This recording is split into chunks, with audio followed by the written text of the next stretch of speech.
வாங்க, காலையில் சாப்பாடு ரெடி. எங்கள் வீட்டில் அரிசி சமையல் கிடையாது, உங்கள் வீட்டு சமையல் மாதிரி தான். ஓகே,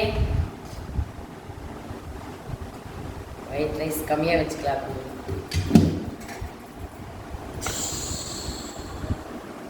சிக்கன், நாட்டுக்கோழி குழம்பு, சிக்கன் சூப்பராக இருக்கா?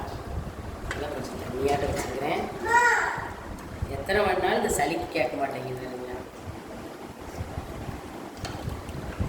குழம்பு நிறைய ஊற்றிக்கலாம். ஒரு குழம்பு சூப்பராக இருக்கா? மட்டன் சிக்கன் சாப்பிடாதவங்களுக்கு வெங்காயம் போட்டு சாம்பார் ப்ளஸ் ரசம், அந்த தயிர். நம்ம 2 பேர்த்துக்கு நாட்டுக்கோழி குழம்பு தான், காரம் இல்லாமல். அது 2 பேர் சாப்பிட்றாங்க. லட்சுமா அத்தை வாங்க சாப்பிடலாம், மாமா வாங்க சாப்பிடலாம், சீச்சு சாப்பிட்றாங்க. பாய் சொல்லு குட்டி, பாய். எங்கள் வீட்டுக்கு வாங்க ஒரு நாளைக்கு, வாங்க சாப்பிடலாம், பாய்.